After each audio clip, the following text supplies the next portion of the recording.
Shalom, selamat pagi ILC. Semoga pagi hari ini kita semua sehat-sehat dan pastinya ada sukacita dan ada damai yang Tuhan Yesus sendiri berikan. So kita percaya bahwa Tuhan Yesus akan selalu membawa kita melewati setiap tantangan demi tantangan yang ada di depan. Dan saya percaya Tuhan Yesus yang sudah bawa kita sampai ke tahun ini, Tuhan Yesus juga yang akan bawa kita sampai kita menyelesaikan tahun ini, dan pastinya kita akan menyelesaikannya bersama dengan Tuhan dengan berkemenangan. Yang percaya sama-sama katakan amin.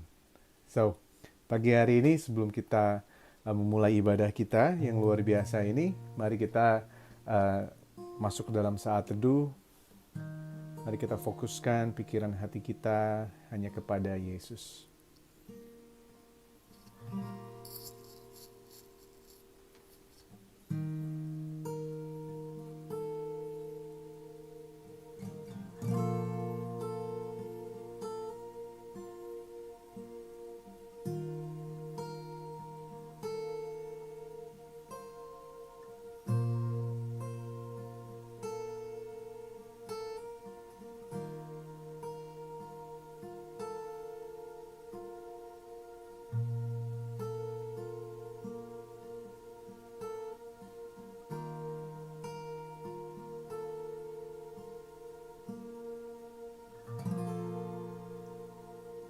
Amin. Mari kita buka ibadah kita pagi hari ini dengan kita menyanyikan lagu Lord I Need You.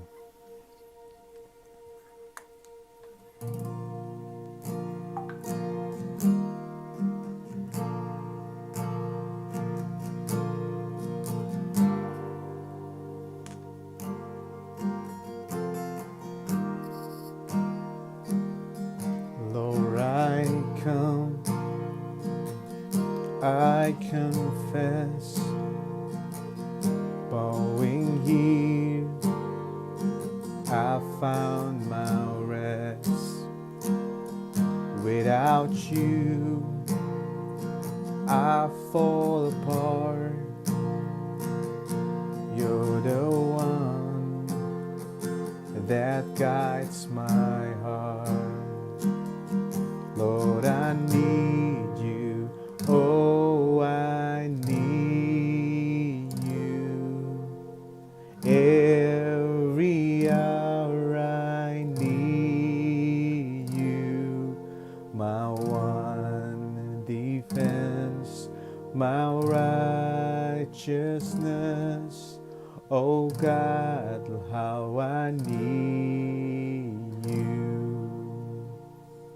When sin runs deep, your grace is small. When grace is found, it's where you are. And where you are, Lord, I am free. Holiness is Christ in me. Lord, I need you. Oh, I need you. Every hour I need you. My one defense, my righteousness. Oh God, how I need you. Teach my song to rise to you. When temptation comes my way, and when I cannot stand, I fall on you. Jesus, you're my hope and stay.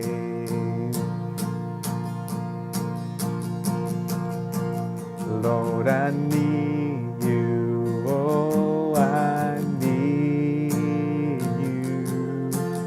Every hour I need you. My one defense, my goodness.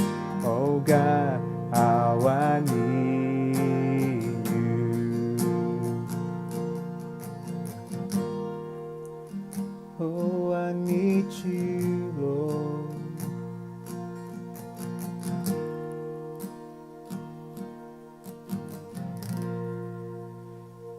Dalam nama Bapa, Putra, dan Roh Kudus, Pencipta langit dan bumi.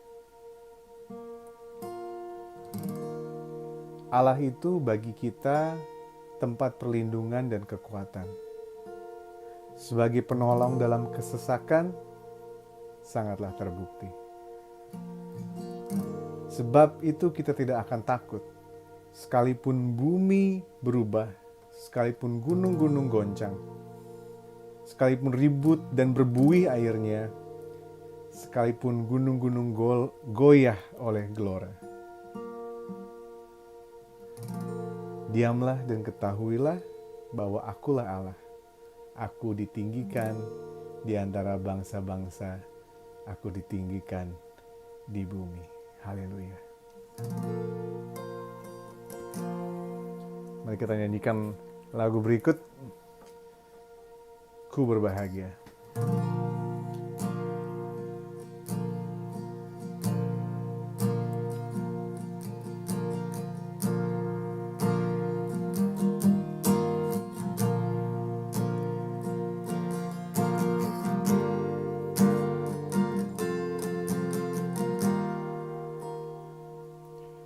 Blessed assurance, Jesus is mine. Oh, what a foretaste of glory divine, heir of salvation, purchase of God, born of His Spirit, washed in His blood. Perfect submission, all is at rest. I in my Savior am happy and blessed, watching and waiting, looking above, filled with His goodness, lost in His love. This is my story, this is my song. Praise all my Savior all the day long. This is my story, this is my song. Praising my Savior all the day long. Ku berbahagia, yakin teguh, Yesus abadi kepunyaanku. Aku warisnya, ku ditebus, ciptaan baru, Roh Kudus. Pasrah sempurna, nikmat penuh, suka sorgawi melimpahiku. Lagu malaikat amat merdu, kasih dan rahmat besertaku. Aku bernyanyi bahagia, memuji Yesus selamanya. Aku bernyanyi bahagia, memuji Yesus selamanya. This is my story, This is my song, praising my Savior all the day long. This is my story, this is my song, praising my Savior all day long. Oh, my Savior, wonderful Jesus. Oh, my Savior, wonderful Jesus. Oh, my Savior, wonderful Jesus. Oh, my Savior, wonderful Jesus. Oh, my Savior, wonderful Jesus. Oh, my Savior.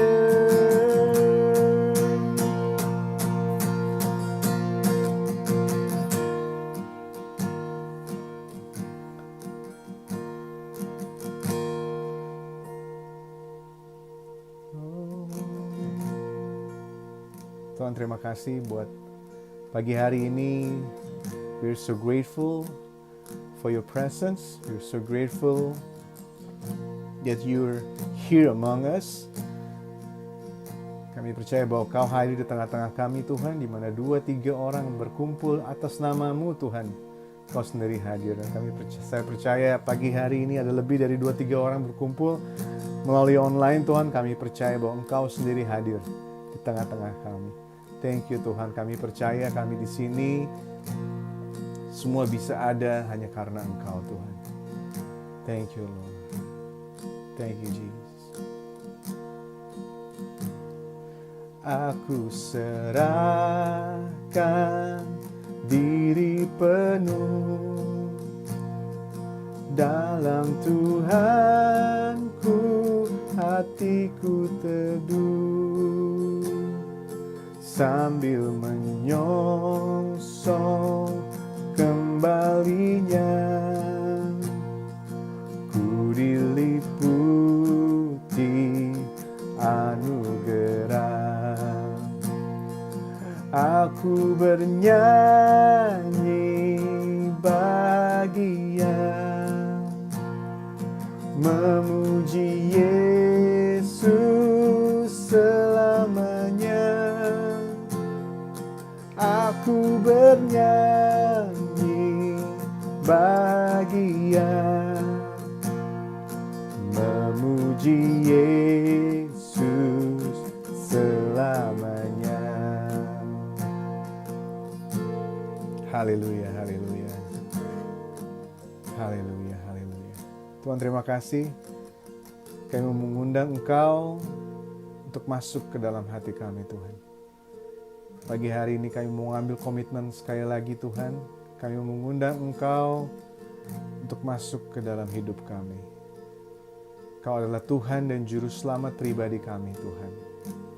Jika kami bersama Engkau, kami percaya, Tuhan, kami akan mengalami kemenangan demi kemenangan, bahkan di kehidupan kami sekarang maupun di kehidupan kami yang akan datang, Tuhan. Kau selalu menuntun kami.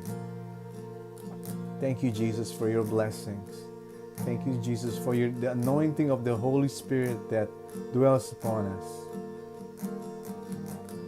Oh, Jesus, Holy Spirit, Father God, thank you. Oh, what a Savior, wonderful Jesus. Oh, what a Savior, wonderful Jesus. Oh, what a Savior, wonderful Jesus. Oh, what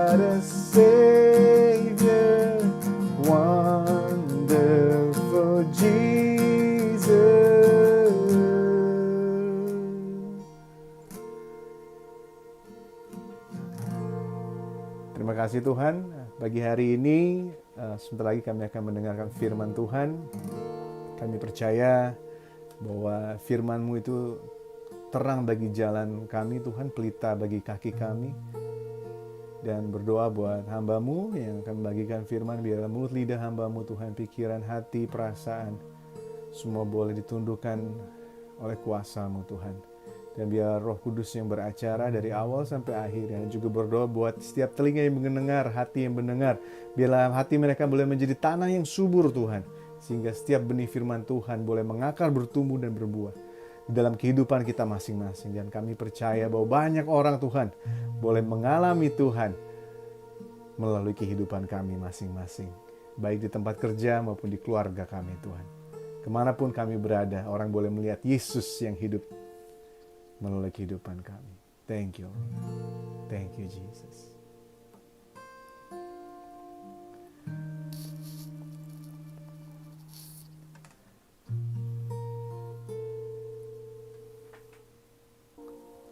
So, pagi hari ini, Bapak Ibu Saudara siap untuk mendengarkan firman Tuhan yang luar biasa. Pagi hari ini, saya percaya saya mau mengingatkan kita semua bahwa marilah kita terus-menerus baca Alkitab kita, firman-firman Tuhan. Saya percaya itu bisa menguatkan kita semua. Iman datang dari pendengaran akan firman Tuhan. So pastikan setiap hari kita memiliki ayat untuk kita renungkan supaya kita juga boleh mendapatkan hikmat dan kekuatan dari firman Tuhan yang kita sudah baca. So, saya juga percaya Bapak Ibu Saudara, ketika kita melihat Alkitab, baca Alkitab secara kontekstual, kita juga bisa dapat mengambil prinsip-prinsip yang bisa kita pakai dalam kehidupan kita sehari-hari. Khususnya kehidupan kita sebagai pengikut Kristus. Beberapa bulan ke depan ini, kita akan banyak membahas mengenai topik pengharapan. So, there is hope, ada pengharapan. Berapa bulan ke depan kita membahas bagaimana iman bisa memindahkan gunung, dan sekarang kita akan masuk ke dalam topik pengharapan. Ada pengharapan. Dan pengharapan ini yang saya percaya minggu lalu kita belajar bahwa kita harus memiliki pengharapan di dalam Yesus dan bukan pengharapan kepada orang atau kepada manusia. Dan saya percaya bahwa pengharapan di dalam Yesus inilah yang akan membawa kita mencapai garis finish. Perlombaan yang sudah Tuhan percayakan kepada kita masing-masing. Ketika kita taruh pengharapan kita, iman pengharapan kita kepada Yesus, kita akan mencapai garis finish dengan berkemenangan. So, saya percaya pagi hari ini, pagi hari yang luar biasa, karena saya mau beri judul khotbah saya, sharing saya pagi hari ini adalah Hope for the People. Hope for the People. Pengharapan bagi orang. Hope for the people. Nah, kita akan baca perikop kita akan ambil dari Injil Matius ayat 9, 35, 10, 8. So ini Matius 9, 35 nyambung ke yang 10 sampai ayat yang ke-8. So saya akan bacakan buat Bapak Ibu Saudara. Demikianlah Yesus berkeliling ke semua kota dan desa. Ia mengajar dalam rumah-rumah ibadat dan memberitakan Injil Kerajaan Surga serta melenyapkan segala penyakit dan kelemahan. Melihat orang banyak itu, tergeraklah hati Yesus oleh belas kasihan kepada mereka, karena mereka telah lelah dan terlantar seperti domba yang tidak bergembala.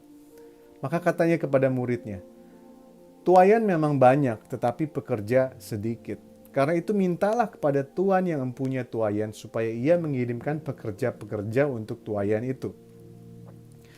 Lalu Yesus memanggil ke-12 muridnya dan memberi kuasa kepada mereka untuk mengusir roh-roh jahat, untuk melenyapkan segala penyakit dan segala kelemahan. Inilah nama ke-12 rasul itu. Saya skip sampai di ayat 10-5. Kedua belas murid itu diutus oleh Yesus. Dan ia berpesan kepada mereka, janganlah kamu menyimpang ke jalan bangsa lain atau masuk ke dalam kota orang Samaria. Melainkan pergilah kepada domba-domba yang hilang dari umat Israel. Pergilah dan beritakanlah kerajaan sorga sudah dekat. Sembuhkanlah orang-orang sakit, bangkitkanlah orang mati, tahirkanlah orang kusta, usirlah setan-setan. Kamu telah memperolehnya dengan cuma-cuma, karena itu berikanlah pula dengan cuma-cuma. Amin. So, Bapak Ibu Saudara, dalam perikop ini kita bisa melihat bahwasannya Tuhan Yesus kemana-mana dia mengajar mengenai Injil Kerajaan Sorga. Bukan saja ia mengajar mengenai Injil Kerajaan Sorga, tetapi ia juga menyembuhkan orang sakit. So, apa sih Injil Kerajaan Sorga? So, kita belajar bahwa Injil Kerajaan Sorga adalah berita baik, good news, gospel, evangelion. Di mana inilah yang Tuhan Yesus ajarkan kepada bangsa Israel semasa dia masih hidup.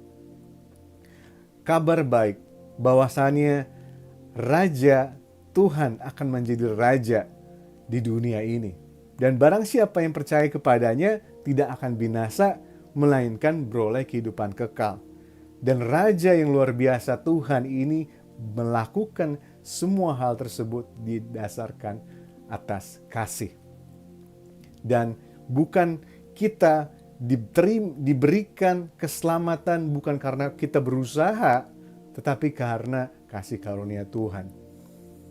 Tuhan berikan kita keselamatan. So, Tuhan Yesus ajarkan, inilah Injil Kerajaan Sorga. Dan sabda Tuhan Yesus yang terkenal di Sermon on the Mount, sabda berbahagia, firman Tuhan juga berkata, berbahagialah orang yang miskin di hadapan Allah, karena mereka yang punya kerajaan sorga. Berbahagialah orang yang berduka cita, karena mereka akan dihibur.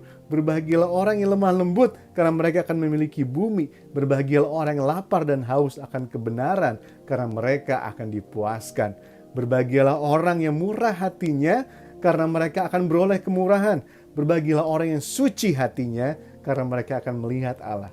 Berbahagialah orang yang membawa damai, karena mereka akan disebut anak-anak Allah. Berbahagialah orang yang dianiaya oleh sebab kebenaran, karena merekalah yang empunya kerajaan sorga. Berbahagialah kamu jika karena aku kamu dicela dan dianiaya dan kepadamu difitnahkan segala yang jahat. Terakhir, bersukacitalah dan bergembiralah, karena upahmu besar di surga. Sebab demikian juga telah dianiaya nabi-nabi sebelum kamu. Katakan amin.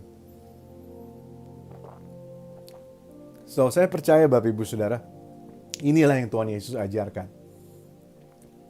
kepada bangsa Israel pada saat itu. Karena bangsa Israel pada saat itu sedang berada di dalam kondisi yang tidak baik Bapak Ibu Saudara. Sedang dijajah oleh bangsa Romawi. Dan bangsa Israel, bangsa Yahudi sedang mengalami apa yang dinamakan systemic oppression. Penindasan secara sistemik oleh penjajahan Romawi. Dan di saat inilah Tuhan Yesus memberitakan bahwa there is good news. Ada keselamatan, ada berita baik yang akan terjadi buat bangsa ini kalau kamu percaya akan Injil Kerajaan Sorga. Nah, next adalah apa sebenarnya yang menggerakkan hati Yesus? Kenapa ia terus-menerus ingin mengajar? Di ayat yang sudah kita baca tadi, disebutkan ada banyak sekali orang yang terlantar dan kelelahan. Ada banyak sekali orang yang terlantar dan kelelahan. Dan inilah yang menggerakkan hati Yesus. Dalam bahasa Inggrisnya adalah orang yang confused and helpless. Orang yang bingung dan perlu pertolongan.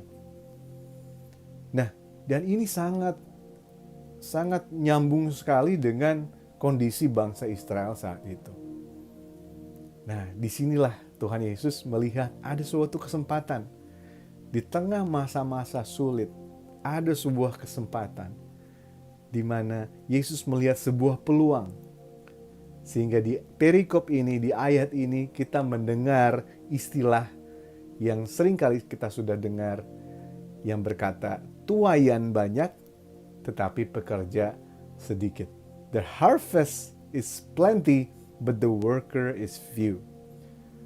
Tuaian banyak tetapi pekerjanya sedikit. Tuaian banyak tetapi pekerja sedikit. Apa yang dimaksud dengan tuaian, Bapak Ibu Saudara? Jiwa-jiwa. Orang-orang yang kehilangan pengharapan. Orang-orang yang kehilangan pengharapan adalah tuaian bagi Yesus. Kenapa? Karena orang-orang yang kehilangan pengharapan ini, mereka butuh berita baik. Mereka butuh good news. Mereka butuh Injil Kerajaan Sorga. Oleh sebab itu, hope for the people is the gospel. Hope for the people is the gospel of Jesus. Hope for the people, pengharapan buat banyak orang adalah Injil itu sendiri. Good news.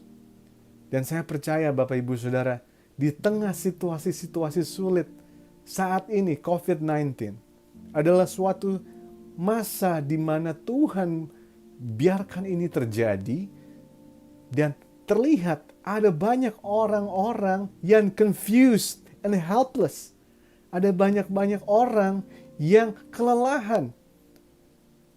Dan inilah kesempatan bagi kita Bapak Ibu Saudara, murid-murid Yesus, sebagai pengikut Yesus, untuk mengikuti apa yang Tuhan Yesus sendiri lakukan. Bahkan di Matius ayat 10 ayat 7, firman Tuhan juga bilang, pergilah dan beritakanlah kerajaan sorga sudah dekat. Sembuhkanlah orang sakit, bangkitkanlah orang mati, tahirkanlah orang kusta, usirlah setan-setan. Dan inilah yang Tuhan Yesus ingin kita lakukan sebagai murid-muridnya saat ini. This moment adalah waktu yang tepat. Saya percaya bukan suatu kebetulan bahwa kita mendengarkan ayat ini sekarang. Hope for the people is the gospel, good news. Bahwasannya di dunia ini, kalau kamu percaya Yesus, terima Dia sebagai Tuhan dan Juru Selamat, bukan saja hidup kekal adalah menjadi bagianmu, tetapi kamu akan menantikan dengan penuh pengharapan di mana kerajaan surga akan turun di atas dunia ini, di mana keadilan yang sejati akan datang. Dan bukan keadilan yang akan diberikan oleh pemerintah, tetapi keadilan yang Tuhan sendiri akan berikan ketika Tuhan Yesus turun untuk kedua kalinya. The kingdom is yet to come. So, bagaimana caranya nih kita memberikan hope for the people? Bagaimana kita menjadi pembawa Injil kerajaan surga yang efektif? How? Tuhan Yesus kasih kita 3 hint. 3 kisi-kisi, bahkan 3 jawaban bagaimana kita melakukan ini semua. Di Matius 10 ayat 16, kalau kita baca di ayat berikutnya, Matius 10 ayat 16, nomor 1, Tuhan ingin kita cerdik seperti ular dan tulus seperti merpati. Firman saya bacakan. Lihat, aku mengutus kamu seperti domba ke tengah-tengah serigala, sebab itu hendaklah kamu cerdik seperti ular dan tulus seperti merpati. So, Bapak Ibu Saudara, ingat, kalau kita ingin menjangkau orang, kita ingin menjadi harapan buat banyak orang, kita harus memberitakan Injil, betul? Gospel. Tetapi Tuhan bilang sama kita, hati-hati, aku mengutus kamu seperti domba ke tengah-tengah serigala. Sehingga dalam memberitakan Injil, kita bukan hanya harus tulus, tetapi harus apa? Harus cerdik, Bapak Ibu Saudara. Harus cerdik. Bagaimana si Injil ini, Yesus ini, yang hidup, yang bangkit, yang berkuasa atas maut dan hidup, bisa kita kabarkan kepada orang-orang. Kita harus tulus dan cerdik. Saya ingat Bapak Ibu Saudara dulu, waktu saya masih berbisnis begitu, masih jadi agen salah satu produk, saya ingat Setiap kali saya ketemu orang, di pikiran saya adalah bagaimana saya bisa closing. Mungkin Bapak Ibu Saudara ada yang pernah atau bahkan bekerja demikian. Bagaimana bisa closing?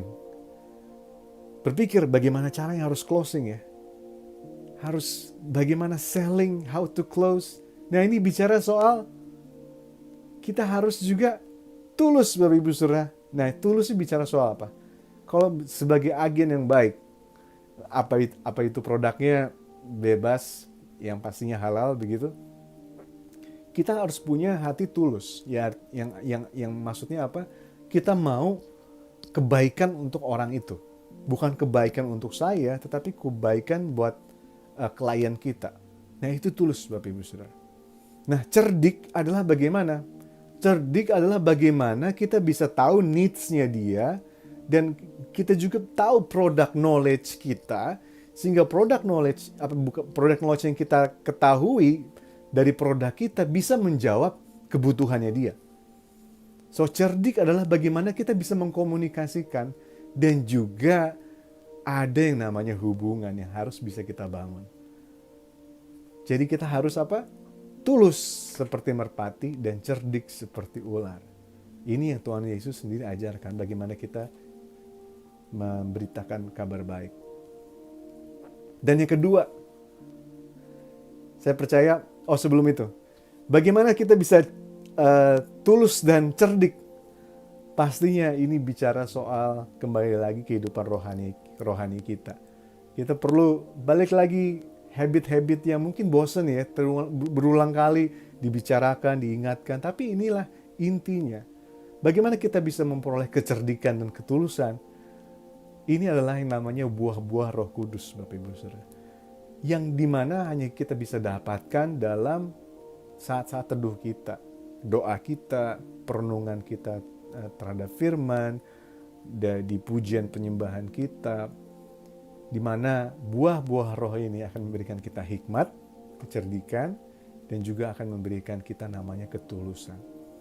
So, sekali lagi, tulus seperti merpati dan cerdik seperti ular. Dan yang kedua, Bapak Ibu Saudara, ingat, Tuhan akan berikan kita apa? Penolong. Kita harus mengandalkan pada Roh Kudus. Sehingga apapun yang kita kerjakan, kalau kita ingin memberitakan Injil, kita harus berdoa. Kita harus berdoa. Meminta Roh Kudus untuk berikan kita hikmat. Ketika saya persiapkan khotbah ini, saya berdoa, Tuhan, berikan saya hikmat. Berikan saya hikmat. Karena pemikiran kita terbatas. Pengalaman kita terbatas. Kata-kata kita terbatas. Semuanya kita serba terbatas. Saya bisa menyampaikan sharing saya pagi hari ini karena saya percaya karena kuasa Roh Kudus, bukan karena kuat gagah saya. Dan saya percaya begitu juga buat Bapak Ibu Saudara. Jangan pernah mengandalkan kekuatan kita sendiri. Kalau kita mengandalkan kekuatan kita sendiri, pastinya kita tidak akan bisa. Kita tidak akan sanggup. Tapi kalau kita mengandalkan Roh Kudus, kita mengangkat tangan kita dan biar tangan Tuhan yang turun, kita akan menjadi saksi yang efektif untuk Injil Kerajaan Surga diberitakan, memberikan harapan kepada orang-orang yang memerlukan. So, yang ketiga, Bapak Ibu Saudara, ini yang penting, yang mungkin saya beberapa kali pernah bagikan di gereja, tapi saya ingin membahas lebih dalam lagi. Yang ketiga adalah 3B. 3Bs. 3B. 3B ini berurutan dan tidak boleh diacok-acok. Berurutan nomor 1. Yang penting adalah belong. Nomor 2 adalah believe. Nomor 3 adalah behave. Kita akan bahas satu-satu. Dan ini harus urutannya begitu. Nggak boleh diganti-ganti. Jika kita ingin menjadi pemberita Injil yang baik, ingin bisa menjadi jawaban, membawa pengharapan kepada orang-orang yang membutuhkan, kita perlu 3B ini. B yang pertama adalah belong. Katakan belong. Belong adalah merasa diterima. Orang perlu belong dulu. Kalau kita bicara soal gereja, kalau kita bicara soal hubungan, kita harus perlu menjadi orang yang menerima. Kita harus terbuka sama orang. Kita nggak bisa tertutup. Kita harus bisa menerima orang itu apa adanya. Kita harus bisa mengasihi orang tersebut tanpa syarat. Kita tidak boleh menghakimi orang tersebut.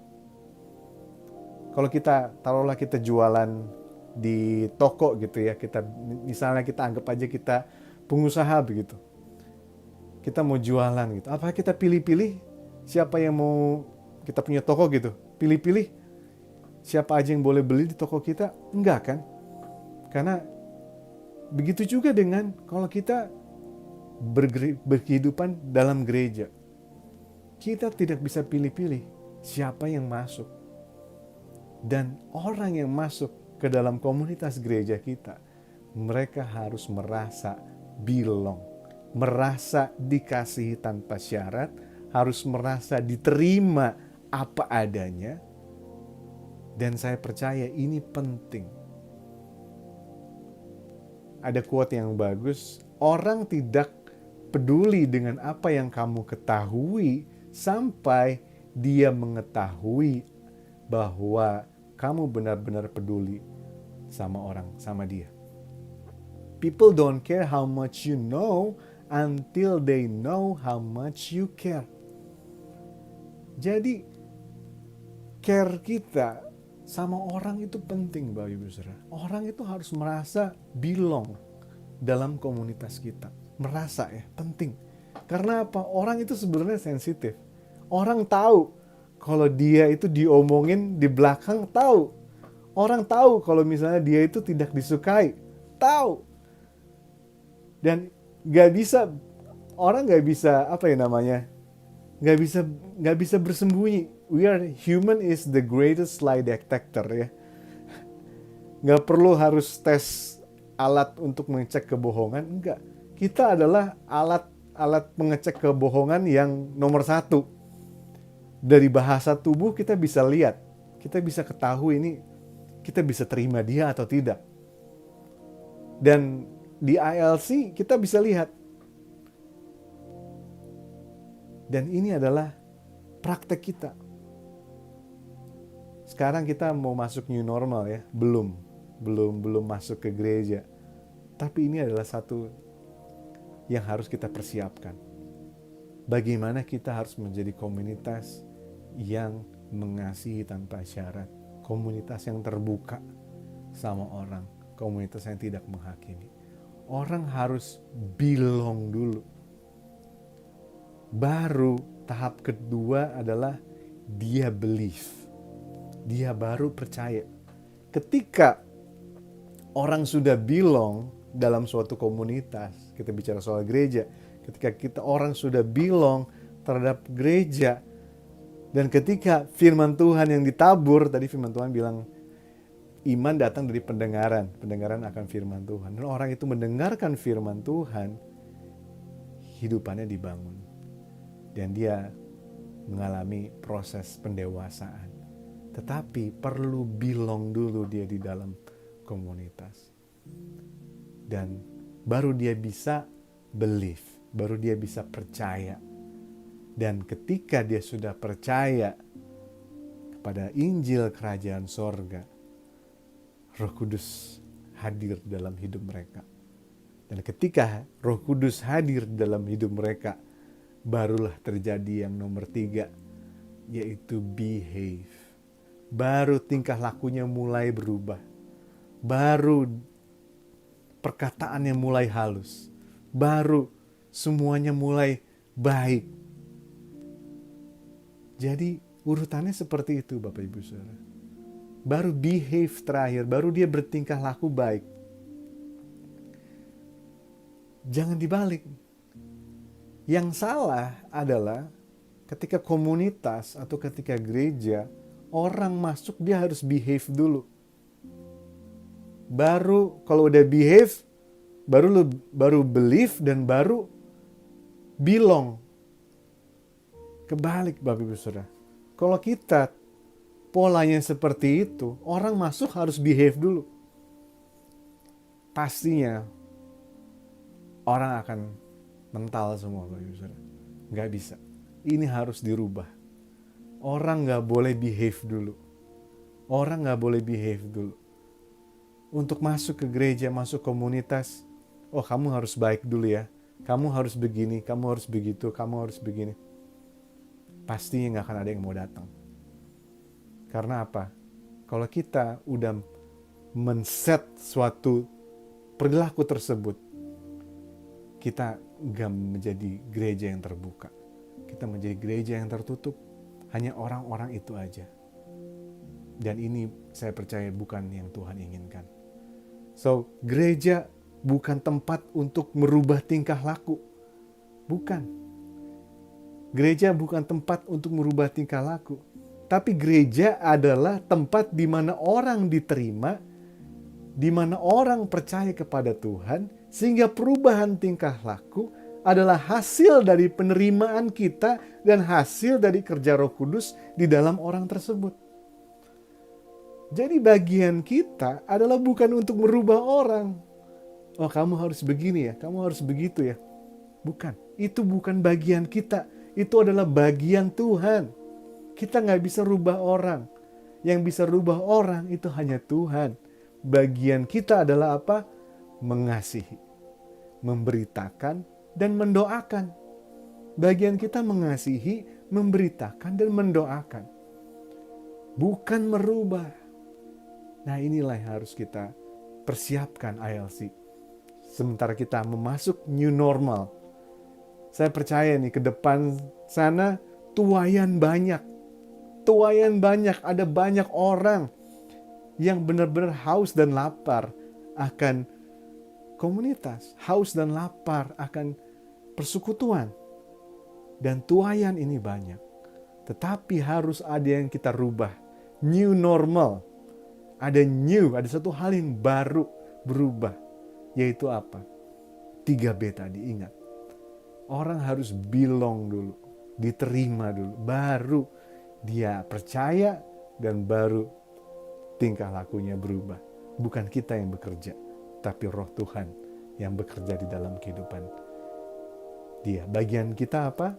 Bagian kita adalah mengasihi, memberitakan, dan juga mendoakan.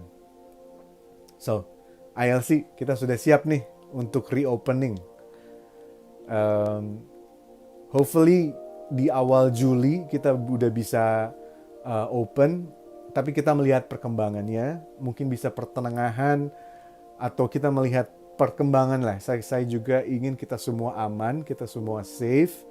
So kita lihat perkembangannya bagaimana. Tapi sementara itu, mari kita belajar untuk mempersiapkan untuk menuai banyak jiwa-jiwa. Yang percaya katakan amin. Ada banyak jiwa-jiwa yang akan kita tuai. Dan pekerja-pekerja ILC, mari semangat. Karena kitalah pekerja-pekerja yang akan menuai tuaian tersebut untuk kerajaan Tuhan. Ingat prinsipnya, kita harus menerima dia. Open, belong dulu. Orang harus belong dulu. Nah, sekarang bagaimana kita bisa menerima orang baik berdosa maupun orang yang berbeda? Kita harus terima itu. Tapi kita pastinya, kita semua orang berdosa, ada amin. Hanya karena Tuhan sendiri yang selamatkan kita, maka dosa kita diampuni. Tapi berbeda ini bisa kelihatan. Apakah kita sudah siap menerima orang yang berbeda? Kalau menerima orang yang berdosa, ya mau gak mau kita harus siap ya. Tapi siap gak kita menerima orang yang berbeda? Nah ini harus siap. Saudari-saudari kita sekarang yang memiliki orang kulit hitam mungkin sekarang sedang disorot ya Bapak Ibu Saudara. Banyak demo-demo yang terjadi, Black Lives Matters, bagaimana komunitas kulit hitam mengalami hal yang tidak adil gitu, khususnya dari pihak kepolisian. Dan ini memicu gerakan yang namanya Black Lives Matter. Dan ketika hal ini terjadi, ini membuat saya belajar lagi dan ingin mempelajari lagi apa sih yang sebenarnya terjadi begitu. Karena terus terang saya nggak tahu, saya harus belajar. Saya ingat ketika saya pertama kali datang ke Amerika Serikat, saya kira rasisme udah nggak ada di sini. Isu-isu rasial sudah tidak ada. Karena waktu itu presidennya orang kulit hitam. Saya kira sudah beres semua masalah. Ternyata tidak, belum. Dan sekarang saya tinggal di sini, di Philadelphia, di mana tetangga-tetangga kita, mereka semua sedang hangat-hangat ini, Black Lives Matter. Apa sih? Saya pelajari. Sampai akhirnya, semakin saya pelajari, semakin saya memiliki hati untuk mendoakan mereka. Dan juga untuk mendukung mereka. Tentunya tidak perlu kita harus turun ke jalan, tetapi orang-orang memerlukan keadilan. Orang-orang memerlukan pertolongan. Orang-orang membutuhkan hope, pengharapan. Dan ketika kita membuang muka kita terhadap mereka, kita tidak peduli kepada mereka, kita sedang membuang muka kita dari Yesus. Kenapa? Karena Yesus selalu ada di pihak orang-orang tertindas. Yesus selalu ada di pihak orang-orang lemah. Yesus tidak berdiri di pihak penguasa, tapi Yesus berdiri di pihak orang-orang tertindas, orang-orang yang merasa diperlakukan tidak adil. Yesus ada di pihak kaum lemah. So, kita harus buat mereka semua yang memerlukan pengharapan, rasa memiliki komunitas. We need them to belong bersama-sama dengan kita. Mereka perlu belong bersama-sama dengan kita. Bagian kita apa tadi? Mengasihi, memberitakan, dan juga mendoakan. So mungkin gak banyak yang kita bisa lakukan, tapi pastinya kita bisa mendoakan. Dan kita perlu membuat mereka belong. Karena apa? Sistem yang terjadi di dunia ini ada dua, Bapak Ibu Saudara. Yang mayoritas ya. Kalau nggak segregasi, pemisahan, atau asimilasi, bergabung begitu jadi satu. Sebenarnya ada yang ketiga yang harus kita pelajari nanti. Tapi ini topik berikut. Bahwasannya kesatuan di dalam Yesus.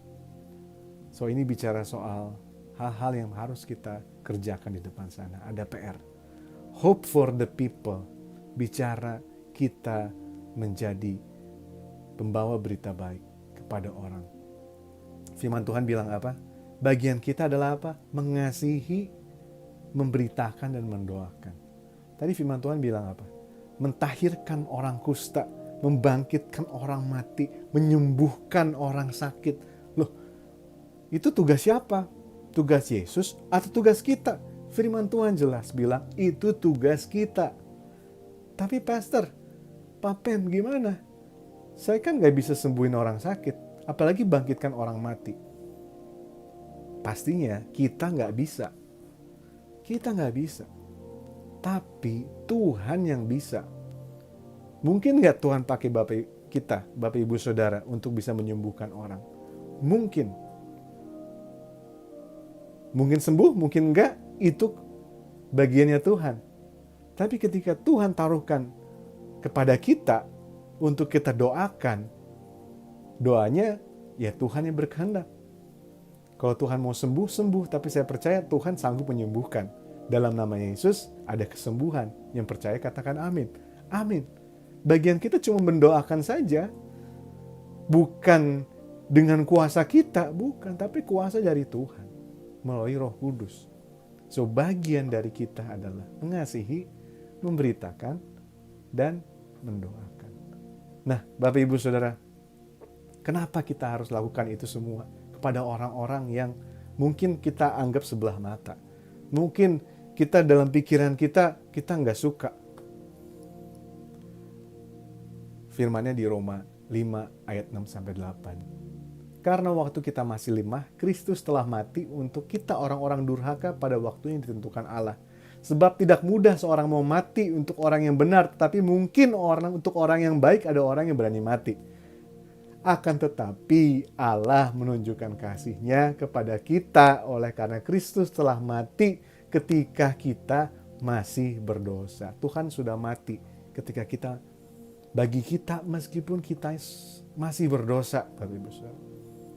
So bagian kita untuk menjadikan harapan, menjadi harapan buat banyak orang. So pastinya, ayo, it's time untuk mempersiapkan kita, hidup kita untuk menuai jiwa-jiwa. So, saya akan tutup dengan suatu quote dari Mother Teresa. Jika kamu menghakimi orang, kamu tidak akan punya waktu untuk mencintai mereka. Jika kamu menghakimi orang, kamu tidak akan punya waktu untuk mencintai mereka. Quote yang kedua, kemiskinan paling mengenaskan adalah kesendirian dan perasaan tidak dicintai. So, Bapak Ibu Saudara, orang perlu dicintai, orang perlu diterima. Tidak mempedulikan warna kulit, tidak mempedulikan pendidikan, status, banyaknya uang atau tidak, orang perlu dicintai.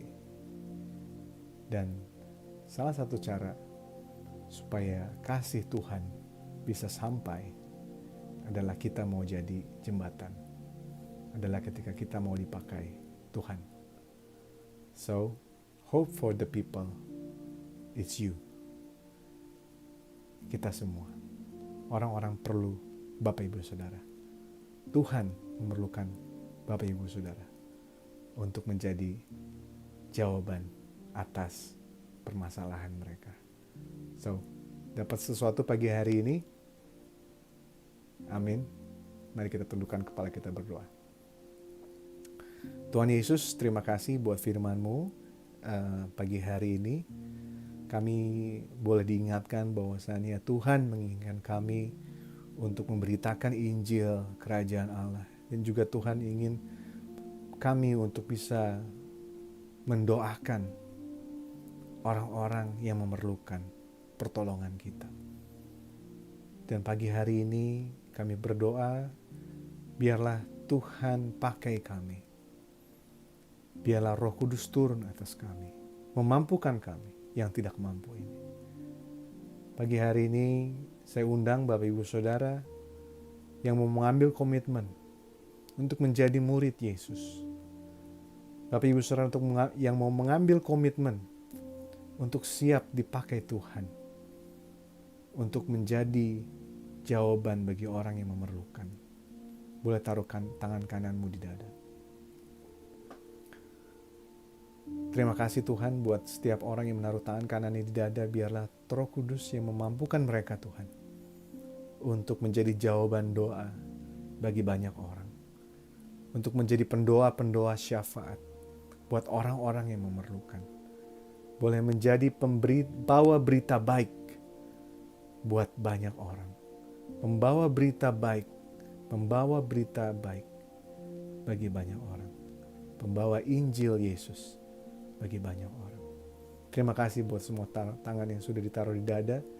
Kami percaya Tuhan yang akan memampukan, Roh Kudus yang akan jamah dan urapi kita semua, sehingga kita boleh menjadi saksi Tuhan kemanapun kita berada.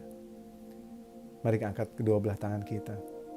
Kita terima berkat dari Tuhan.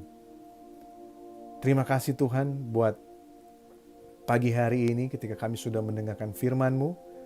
Bila firman-Mu ini Tuhan boleh menjadi pedang bermata dua, mengubahkan kehidupan kami, dan juga boleh sebagai benih yang ditaruh dalam tanah hati ini, dan percaya biar bisa mengakar, bertumbuh dan berbuah. Terima kasih Tuhan buat kuasa-Mu. Terima kasih buat urapan-Mu Tuhan. Dan kami mau terima berkat-Mu Tuhan, sehingga kami boleh menjadi saksi-Mu. Kami percaya Tuhan akan tuntun kami, lindungi kami, kuatkan kami, berkati kami supaya kami boleh jadi berkat. Menjadikan kami kepala dan bukan ekor, menjadi yang di atas dan bukan di bawah. Dan kami percaya apa yang diketemui kedua belah tangan ini, Tuhan perbuat berhasil. Dan kami percaya Tuhan akan pakai pekerjaan kami Tuhan, untuk kami boleh memenangkan lebih banyak lagi orang kepadamu Tuhan. Terima kasih buat pagi hari ini. Kami excited untuk menjadi saksi-saksimu. Kami excited untuk menjadi pengharapan buat banyak orang. Terima kasih. Di dalam nama Yesus, bagi semua orang yang siap mengalami mujizat di dalam kehidupannya. Di dalam nama Yesus, boleh sama-sama katakan, amin, amin. Thank you. God bless you. Happy Sunday. Dan percaya Tuhan Yesus akan selalu bersama-sama dengan kita. Happy Sunday. God bless you all.